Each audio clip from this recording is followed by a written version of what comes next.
Well, thank you very much. And I'd like to ask Caroline, who's become very famous, big star, and she has a person who's a colleague of hers, a friend of hers, and that she has a lot of respect for, who comes from the area and knows exactly what's happening. Caroline, could I ask you to say a few words? Yes, sir. Here we have Haryana, who is from the continent of Africa. She's been a reporter here in the United States for many years, and she has a story to share with the press, with the media, and with these two fantastic leaders who have joined you today. So, Haryana, please. Why don't you come up here and talk so they can see? Sure. That'd be great. Thank you very much. Thank you, Mr. It's a great honor. Thank you, Mr. President. So, as Caroline has mentioned, President, first of all, I want to let you know that I'm the only African reporter accredited here at the White House. Wow. And I cover for the entire continent.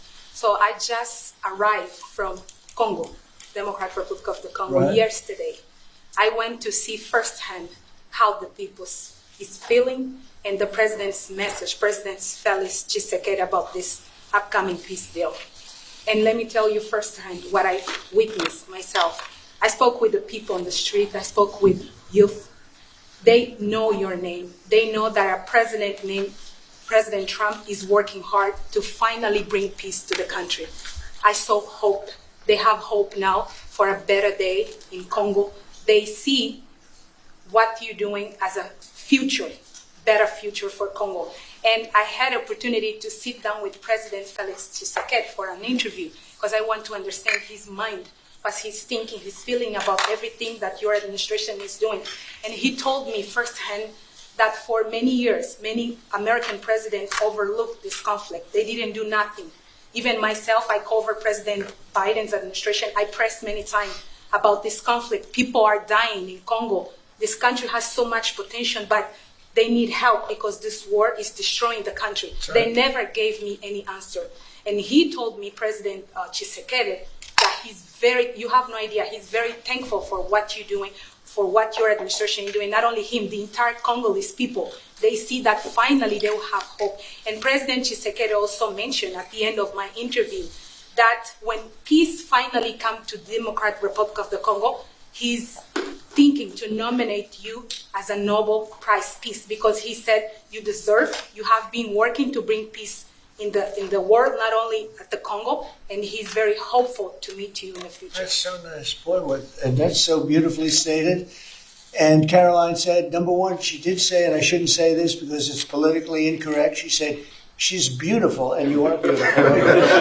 I'm not allowed to say that, that could be the end of my political career, but I'll say it anyway.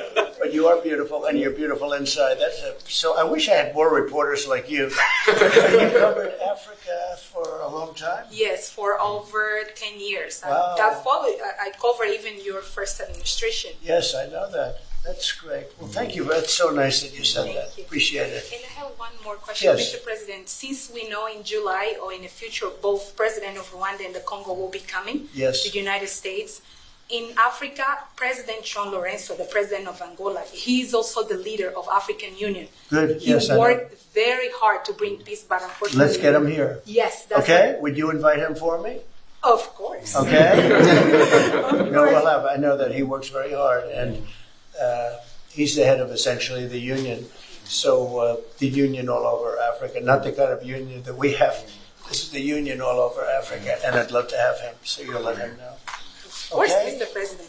Thank you very much. Thank you. Good. Now you go back to where you belong, right?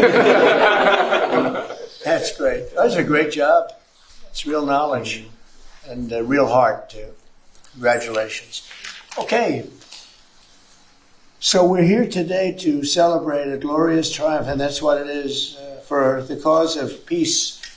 And this is a long time waiting, the signing of a historic peace agreement between the Democratic Republic of the Congo and the Republic of Rwanda. The conflict has continued, and it's been going on for many, many years. It's been going from, I guess they say 30 years.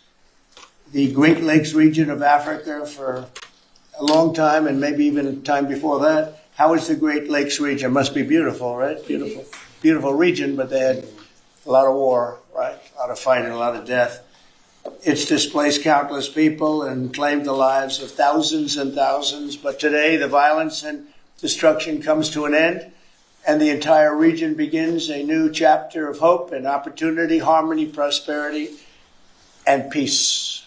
That's been a long time waiting. I said, how long has the war been going? And a friend of mine who was very much involved said 30 years, and at least 6 million people were killed during that period of time. It's incredible.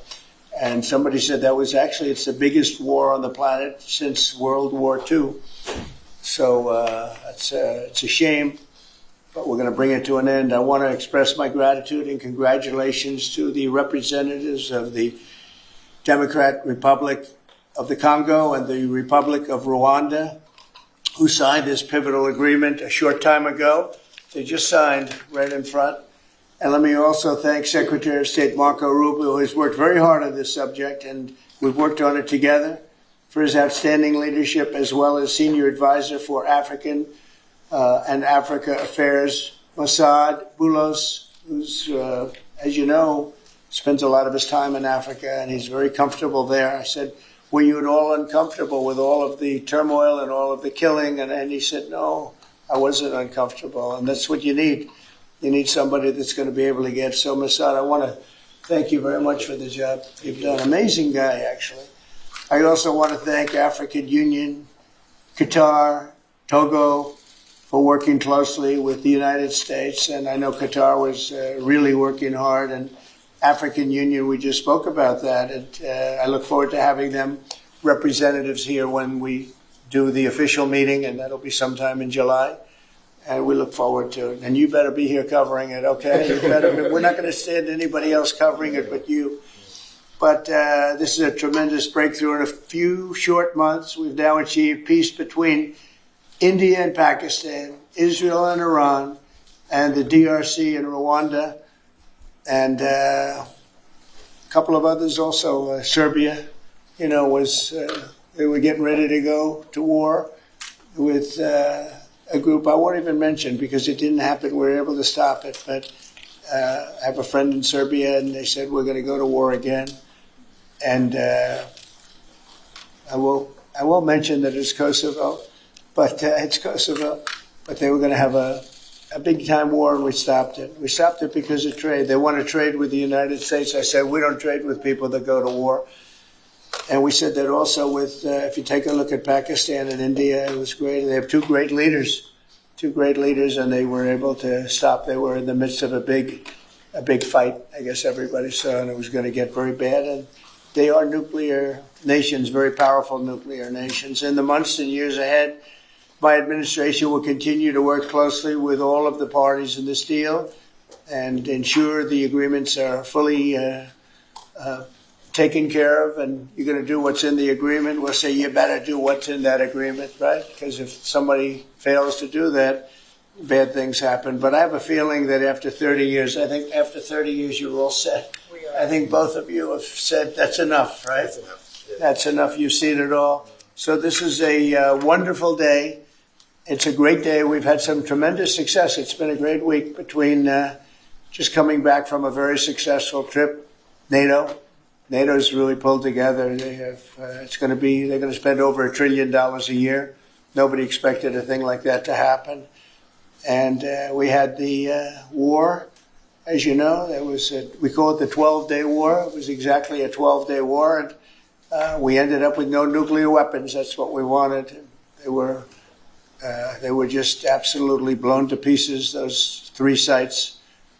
And there's no nuclear weapons, and hopefully there can be a lot of healing, and the healing is starting. And it's been a really pretty amazing week, and this is one that I really look forward to. This was set up a few weeks ago, and it was something that I really look forward to. If we can do this, and we do that because we have a certain competence that's good, we're able to get people to be peaceful. I think we can do war better than anybody, but we don't want to. And we have the greatest military in the world. They showed that in Iran. Those pilots, they flew for 36 hours. And think of that, and they hit their target. The size of this desk, half the size of this desk, from about 52,000 feet in the dark of night with no moon, 0 moon. They wanted it that way. Can you believe it?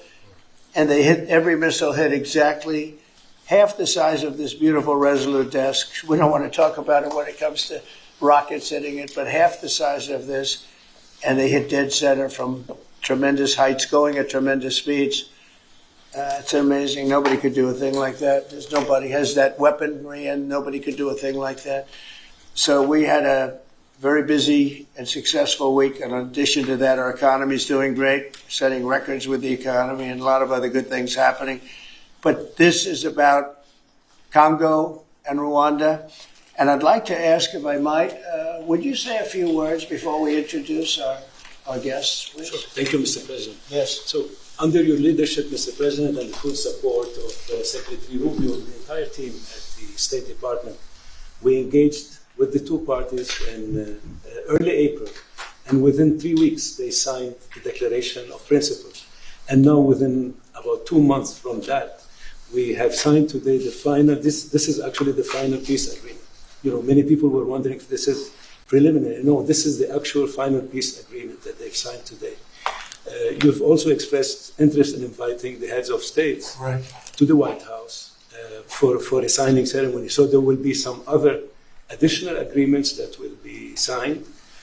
In addition to this, which will become known as the Washington Accord with regards to the Great Lakes region. That's great. There are some Why economic... not the Trump Accord? I'm only kidding. What the headlines say. No, I think that's a great name, Washington Accord. Beautiful. And there's an economic aspect as well that is extremely important for both countries. They have also worked, last week we finalized the regional economic integration framework, which both countries will be signing at the White House here during that ceremony. And That's going to be a great ceremony.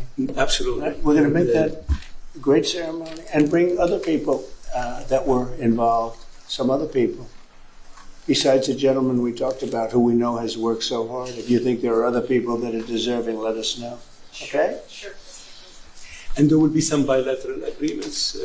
We're negotiating a minerals deal with the DRC for critical minerals. Many American companies have shown interest in investing in the DRC, and these we're talking about long-term investments. Same thing with Rwanda. Many American companies have shown interest, and not only in mining, but also in the midstream and downstream, which will be the processing of minerals. We're also working and supporting the Lobito corridor, which will help building the infrastructure.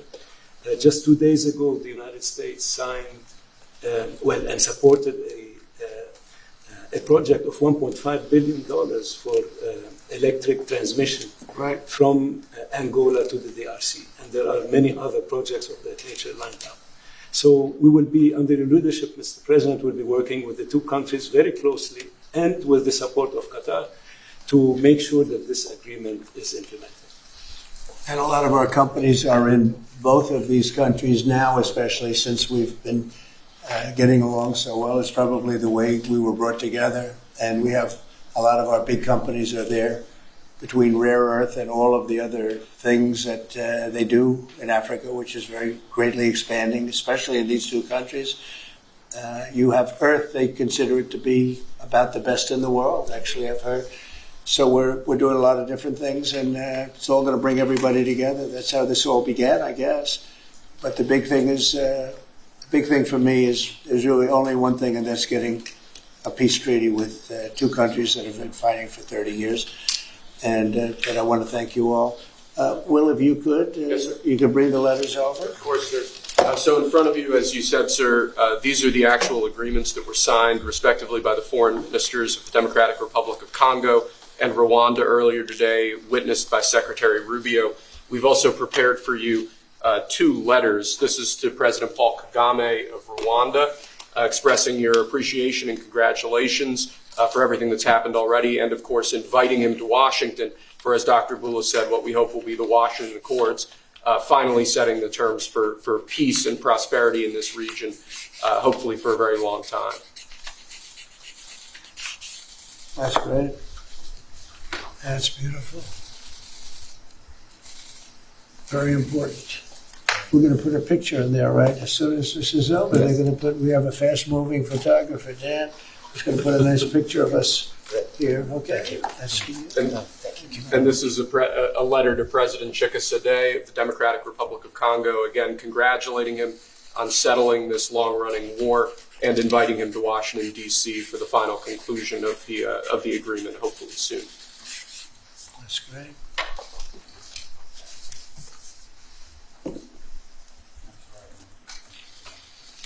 That's right. That's great. You take that pen, and you take that pen. Thank you very much. So I'd like to ask JD to say a few words, our great Vice President, and then Marco. And go ahead. Great. Well, first, let me welcome the foreign ministers of Rwanda and Congo. It's great to have you in the Oval Office. And second, let me say congratulations to the President, Secretary Rubio, and the entire team. I think for the people of these two countries, they should know that the United States is committed to the pathway of peace.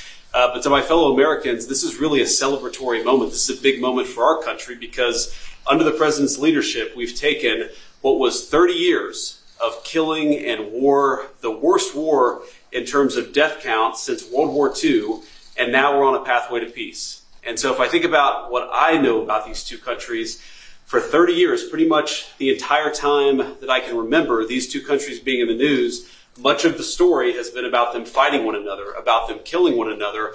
And now we can look forward to a future where my children will look at this moment as the beginning of a new story, a story of prosperity and of peace. So thanks to the President, congratulations to the entire team, and to my fellow Americans. We should all be really proud because it's amazing what active presidential leadership can accomplish when it's geared towards peace and prosperity. And that's what we have in the Oval Office right now. So great job, sir.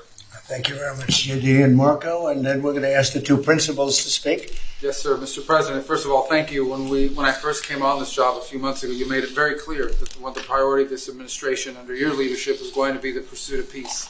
And from day one, whether it's been in Ukraine and Russia, whether it's been Pakistan, India, whether it's been Iran and Israel, and in the continent of Africa, your priority's been on peace. And today we see this come to fruition. It's sad.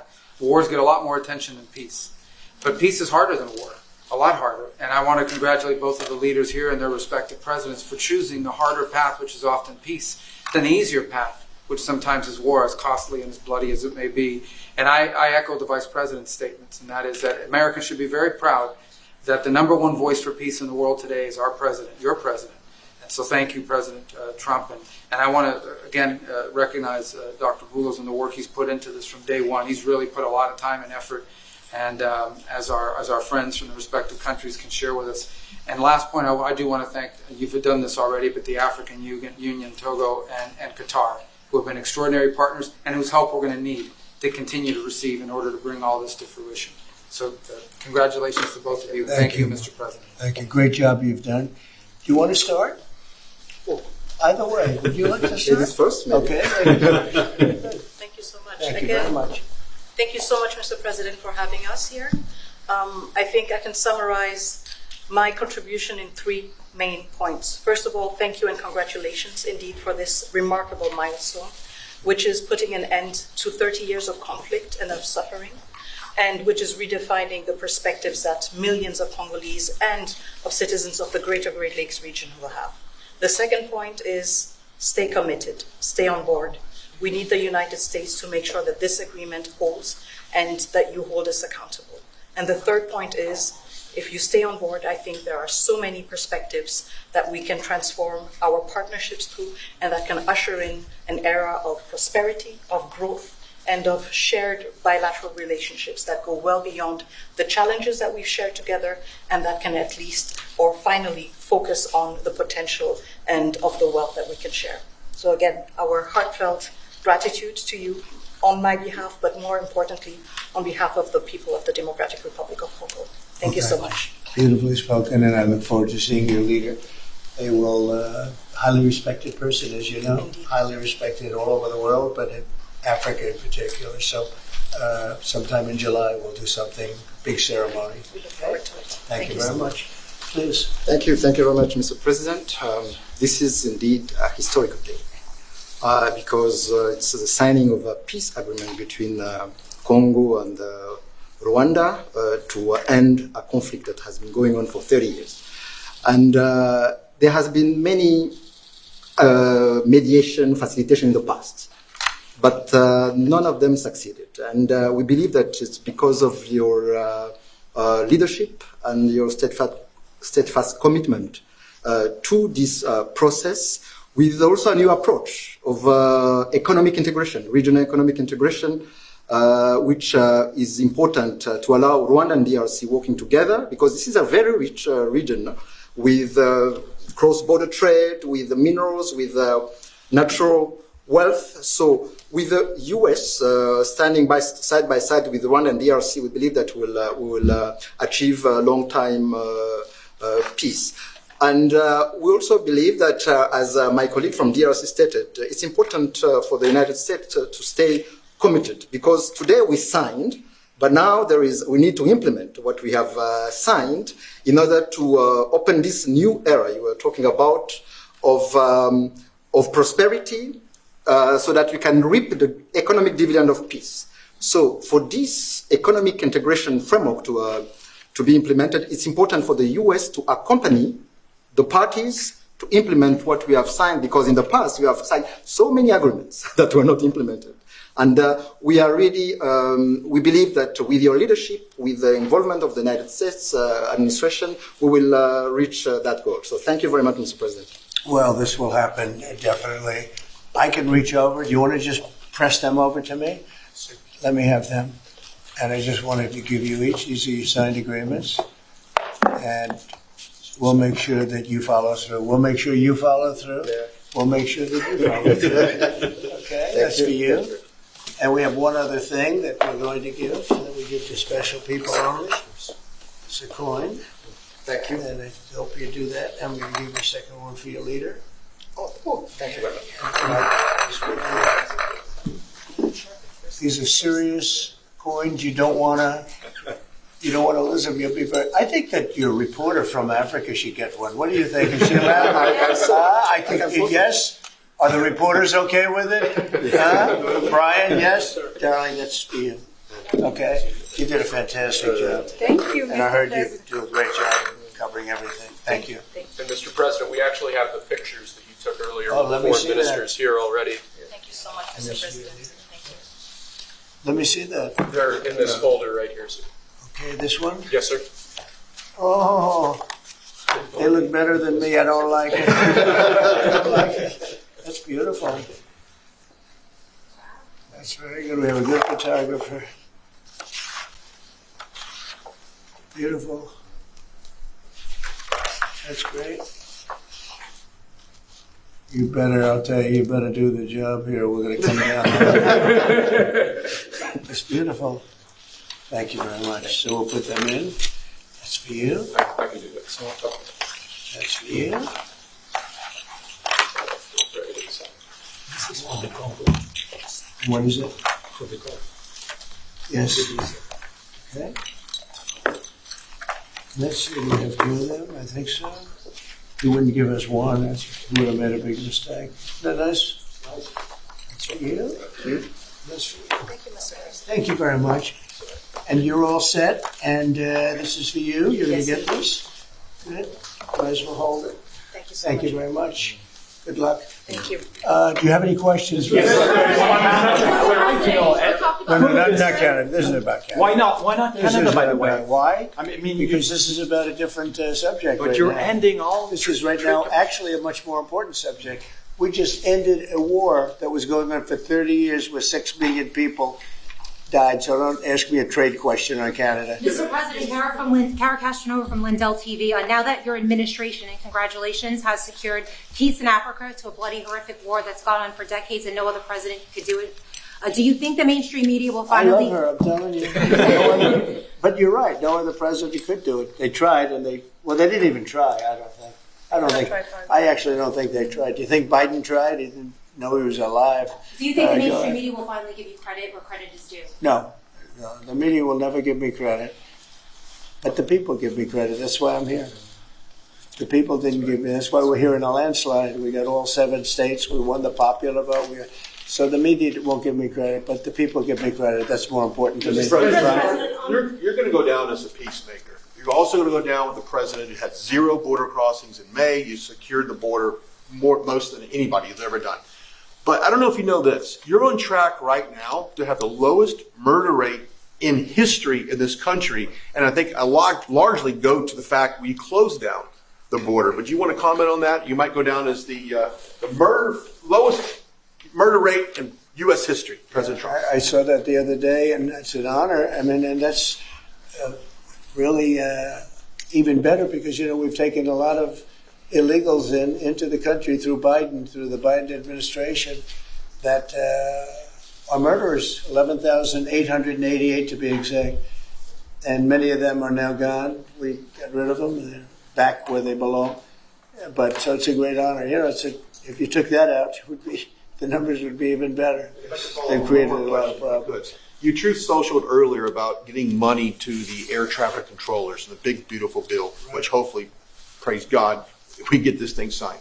What does that mean to that industry that has been suffering the last couple of years, probably a decade of being underfunding, and how that changed the safety of air travel? Well, they've underfunded the airports for years, and I started the process of getting it completed in terms of the equipment necessary to land the planes, where the planes, like the helicopter accident with the plane, would have never happened if they had the right modern equipment. It would have been bells and whistles would have been going on all over the place. And I had that all set, but when I wasn't here, they totally dropped it. You had a terrible head of transportation. We have a very good one there, Sean Duffy. But you had Buttigieg, and he didn't know a damn thing. He'd ride to work on his bicycle. He didn't know what the hell was going on. He was terrible. So he totally dropped that. It was a project that should have happened, and I was all set. But we had a very sad experience with the voting. And so we didn't get to do that, but now I'm doing it, and we're going to have a great system. And it's funded partially by the bill. It's the initial funding is by the bill, and then it gets to be funded. The rest of it comes a little bit later as we build it out. But we're going to build out the best in the world. We have the best companies in the world. A couple of countries have very good systems. In fact, I noticed when I was landing, my pilot often would use the system of another country. And I said, what are you doing that for? He said, the United States system is so bad. So we have the best companies that do that in the world bidding. You have Raytheon, you have IBM, you have a lot of different companies bidding, and we'll get the best one, the best system for the best price. And they're going to go to town and give us a system that will be better than any other system in the world. And you won't have planes bunking into each other at 35,000 feet. On the subject of peace deals, how close are you and your administration to a deal in terms of Gaza ceasefire right now? Often asked, and I think it's close. I just spoke with some of the people involved. It's a terrible situation that's going Gaza. He's asking about, and we think within the next week we're going to get a ceasefire. And we're supplying, as you know, a lot of money and a lot of food to that area because we have to. I mean, you have to. We're, in theory, not involved in it, but we're involved because people are dying. And I look at those crowds of people that have no food, no anything, and, we're the ones that are getting it there. Some of it's being taken by some bad people, if you give it and you give it out, and they're supposed to be taking care of the people, and they end up stealing the food and selling it. But we have a pretty good system now. But so we're helping with that. You see the lines of people that just get one meal, essentially. But it's too bad. Other countries aren't helping out. Nobody's helping out. We're doing that because I think we have to on a humanitarian basis. Like this, we didn't have to get involved in Africa, but we did because we thought it was. I've been reading, like JD said, he's, from much of his life, he's been just seeing about this brutal war. And it actually got a lot of publicity because of the level of brutality, right? It was nobody's ever seen anything like it. And to be involved in that, I consider this the most important of my conferences today. We just had a great Supreme Court victory today, and everybody would say that was big, but we're talking about saving thousands and probably millions of lives here. This is more important than anything. So it's great, but we're working on Gaza, trying to get it taken care of. And again, a lot of food has been sent there, and other countries throughout the world should be helping also. And on another conflict that I know you've been working on, sir, is it true that you have reached out with a letter to North Korea's Kim Jong-un? Well, if there is a conflict, I get along with him very, very well. and we'll get the conflict solved with North Korea. I've had a good relationship with Kim Jong-un, and I've gotten along with him really great, so we'll see what happens. But somebody's saying there's a potential conflict. I think we'll work it out if there is. It wouldn't involve us. But again, we're very far away from a lot of these places that we're solving problems with. But I enjoy doing it. I like doing it, and it's the right thing to do. And we have an ability to get it done. So we're solving things that we didn't have a lot to do. Serbia, Kosovo, I told you, we solved a potential disaster. I can tell you that some of the countries that you're not going to hear about, but some countries that were ready to go to war with their neighbor are not going to go to war with their neighbor, and that's a great thing. We have a number of them. But I'm very happy about India and Pakistan because they actually have nuclear weapons. You know, when you talk about Iran, they were trying to get it, but India has nuclear weapons. Pakistan has nuclear weapons, high-level nuclear weapons both, and getting that solved was really great. We did it through trade, so it was a great thing. Mr. President, when it comes to nuclear weapons, Mr. President, are you concerned that the Iranians may have some enriched uranium at Pickaxe Mountain? The last thing they're thinking about right now is enriched uranium. They're not thinking about it. What they want to do is they want to get back to life, and they do want to meet me, and we'll do that quickly. We're going to do it quickly. They said this morning that they don't want to meet with the U.S. Were they telling you something different in private? They may say that to you. Don't you think they want to meet me? Don't you think we have sanctions on there that they can't do anything? Wouldn't you think that they want to meet me? I mean, they're not stupid people, but they went through a lot, and they suffered, and so did Israel. Israel suffered greatly. It was a nasty 12 days, and yeah, we'll see what happens. Are you considering sending Patriot missiles to Ukraine? Have you made up your mind about that yet? Go ahead. Mr. President, there are a few unanswered questions that remain in this deal. For example, will Rwandan on this conflict? For example, will Rwandan troops pull back from parts of the DR Congo, and also will the M23 rebel group be allowed to remain in parts of eastern DR Congo? Do you have any answer to those questions? Well, let me ask you that question. You want to answer that one? It sounds like an interesting question for you. Go ahead. Thank you very much. In the agreement we signed, we have taken the concept of operation for the neutralization of the FDLR, which is a vicious genocidal movement, and the lifting of Rwandan defensive measures. So this was already signed last year in November, so we will implement it. This concept of operation to do both things, to neutralize this movement, which has been destabilizing Rwanda for many years, and to lift our defensive measures. As for the M23, in agreement also, we have decided to rely on the Doha talks, because there are currently talks between the AFC M23 and the DRC government to have a peace deal also that will complement the Washington peace agreement. So both things are taken care of. Thank you. Mr. President, will the United States be enforcing this agreement or taking a role in it? We're working with them to get it enforced. They can enforce their own agreement, but we'll be putting a lot of pressure on to make sure it gets enforced. The two people in this room are very, very capable people, and they'll get it done. I think they'll get it done. They love their. One thing I learned very quickly is how much you love your country and you want to get it done. And they know it has to get done, otherwise bad things happen. But I think we're well beyond that. Other presidents should have done what I'm doing right now. They never did it. I don't think they ever tried. I don't think it's like they couldn't do it. I don't think they ever tried. And if they did, they wouldn't be able to do it anyway. On the President, Yes, thank you. Mr. President, can you share with us what can happen if one of the parts violate this peace agreement? Because we don't want war to come back to DRC. I'd rather not say. I would just say that there are big penalties if they violate, and they're not going to. I don't think they will violate. I think they, but we have very severe penalties, financial and otherwise. Okay. Mr. President, we can circle back to your social post on Canada specifically. Why are you deciding to end trade talks with Canada, and what rate are you looking to set? So Canada put a charge on some of our companies, and Canada's been a very difficult country to deal with over the years. We hear Canada, we have a great relationship with the people of Canada, but it's been very difficult, and they put a charge, and they were a little bit early. We found out about it. So, and we have all the cards. We have every single one. We don't want to do anything bad, but they have economically. We have such power over Canada. I'd rather not use it, but they did something with our tech companies today, trying to copy Europe. You know, they copied Europe. It's not going to work out well for Europe either, and it's not going to work out well for Canada. They were foolish to do it. So I said, we're going to stop all negotiations with Canada right now until they straighten out their act. Okay? Is there anything Canada can do to change your mind about this situation?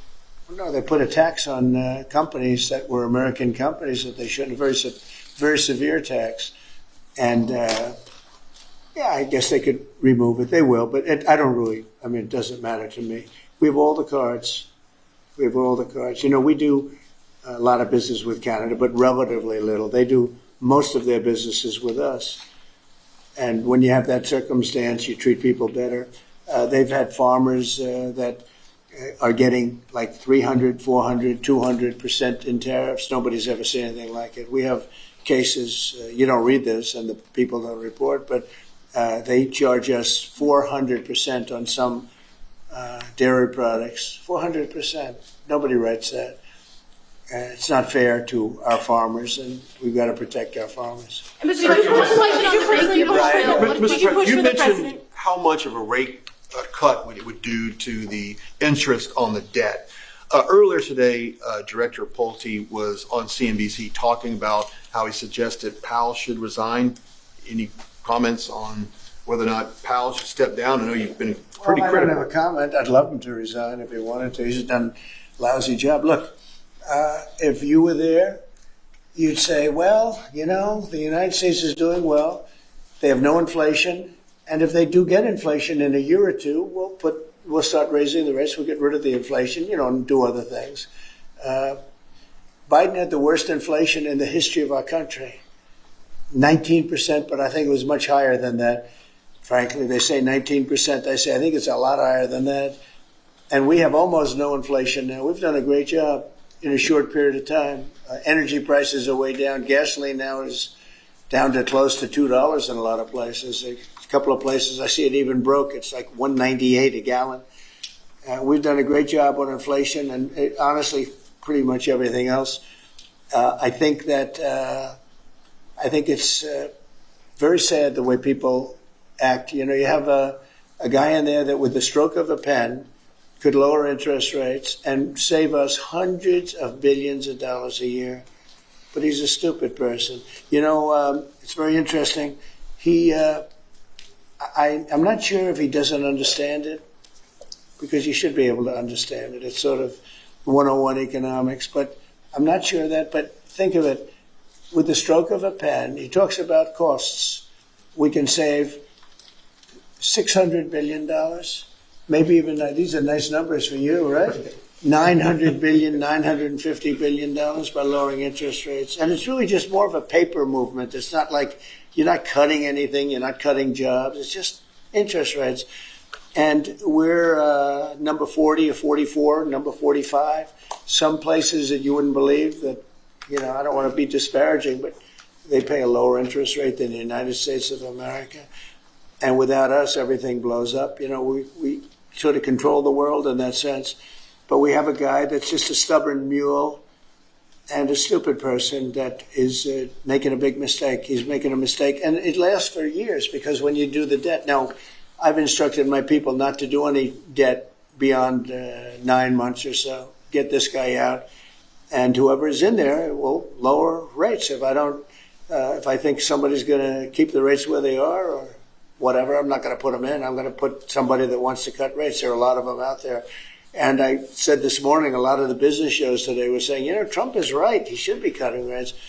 Think of it. We have a great country. We're making a lot of money. We're taking in billions of dollars in tariffs. We have $15 trillion of money that wants to be invested here, which is a record.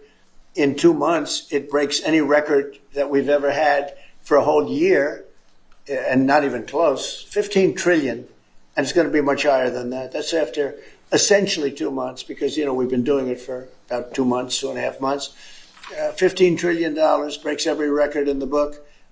There's never been anything like this. We have factories moving in. We have car plants moving in. We have everyone wants to be part of the United States. And as I told you, and I say it to everybody, when I was in the Middle East, the King of Saudi Arabia and Qatar and UAE, all great leaders. They have all great leaders. All three of them said, you got the hottest country in the world, and you did it in, at that time I was there for 4 months, because we got back a little while ago. But everybody says it, not only them. We have the hottest country in the world right now. The only thing is we have a Fed chairman that is, he doesn't get it. And you could have substantially low. Like if we cut him 2 points, would save more than 600, think of it, more than $600 billion just because you cut. But you can't go out to the market and say, well, we have a guy that's got us at 4% or 4.5% and we want to pay 2% or 1%. I think we should be paying 1% right now. And we're paying more because we have a guy who's, suffers from, I think, Trump derangement syndrome, if you want to know the truth. But he's not good for our country. Did you push for the president of UVA? Did you push for the president? Not you. A related question on banking. There have been reports, Mr. President, that your administration is considering issuing an executive order about debanking, which is the practice of banks denying services based on people's political beliefs or industries such as crypto, people involved in that. Would you be open or interested to sign such an executive order targeting debanking, and what might that look like? Well, I think the debankers, I think that banks, I can tell you because I've been a victim myself, because of my politics, that big banks were very nasty to us. And I actually think it was Biden's people that told them to be, because the one group of people the banks are afraid of are the regulators. They are petrified of the regulators. And I've seen the biggest banker. I can tell you, you see him on television all the time. If a regulator walked into the room, he gets all nervous and crazy. They're afraid of the regulators. And if the Biden people order the banks to be virtually closed, they can do anything they want. The regulators control the banks. It's not the president of the bank. The president of the bank is far less important to a bank than a regulator. And a regulator can put that bank out of business, just like bad prosecutors are very dangerous. We had a couple. I had deranged Jack Smith and some others.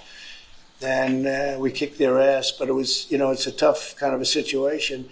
Prosecutors are very dangerous. A great prosecutor is an amazing asset for a country. But a corrupt prosecutor, a bad prosecutor is very bad. Well, the regulators are the same thing. And when they tell the regulator to go and make life impossible for big banks or little banks, they really control it. So there is a lot of debanking, and they call it debanking, call it a lot of different names. Essentially, they make it impossible to do business. And those people are very bad and very dangerous, and they shouldn't be doing it. Mr. President, you told us that taxes, Mr. President, could you please explain how taxes would go up by 68% if the bill isn't passed? Where does that number come from? Well, it comes from the fact that you have automatically the Trump cuts, which were the biggest cuts that we've ever had. Now, these cuts are even bigger. But from the last administration, we had the Trump cuts. It was a 5-year deal, and it comes due. When you add that to the cuts that you already have and other things, it amounts, according to what they tell me, about 68%. That would mean you'd have a tax, so that that the tax cuts that they got, the biggest tax cuts in our history, would immediately go up to that level. And that alone is a big chunk of the 68%. And then you have the other taxes that would accumulate. And they say that you'd have about a 68% tax increase. Sir, you said a moment ago that it won't work out very well for Europe on trade. Does that mean you want to cut off those negotiations as well and just tell them what they should be paying? They've been very tough. The European Union was formed in order to take advantage of the United States in trade. That was why they were formed. And they're nasty. They're very nasty. We have a good relationship. I'm dealing with Ursula right now and the group. But it's a very tough situation. They have been unbelievably bad to us. If you look at past precedents, they've treated them very badly. They're being very nice to me because I get it. I know the system. And we have the cards. We have the cards far more than they do. And they have not treated us well. And they're coming to us right now. I said I was going to put on a 50% tariff. As soon as I said that, I put it out on Truth. As soon as I said that, they came to the table. They didn't want to come to the table. My people were telling me, Scott was telling me, and the whole group was telling me that not a good situation. They want to tap it down the line. They don't want to really deal. So I said, we're going to put a 50% tariff on you. And Howard, as you know, was very much involved, Lutnick, Commerce. And he said, they don't want to talk. As soon as I put that on, I was getting calls from them like, can we meet tomorrow? And the problem is they have a lot of very unfair taxes. They have a lot of taxes that you wouldn't put on. And they sue all our companies. They're constantly suing Apple and Google and all of these companies and getting, in front of judges that essentially almost work for them. I guess they do work for them. They're European Union judges. And they're getting these crazy rewards. Apple was fined $17 billion, and others are being fined tremendous numbers of dollars. They're nasty people. And I don't want them affecting U.S. companies. I don't want that. If anybody's going to affect a U.S. company, I want it to be us. And if they're going to have to pay a penalty or a fine, let it be to us. So they've done this for a long time, for years, but they're very nasty. The European Union is very nasty. There's no question. But they'll learn not to be so nasty very soon. They know that. They know it's coming. Vladimir Putin reached out to you to help you with the Iran crisis. Well, he made some nice statements today. Did you see the statements? I saw the statement. Very nice. Vladimir Putin made some very nice statements today. Look, he respects our country again. He didn't respect it a year ago, I can tell you right now. But Putin respects our country. And President Xi of China respects our country. And Kim Jong-un they respect our country again. We were not a country that was respected just a year ago. We had a president that was incompetent. We had bad people circulating around this desk, this beautiful, resolute desk.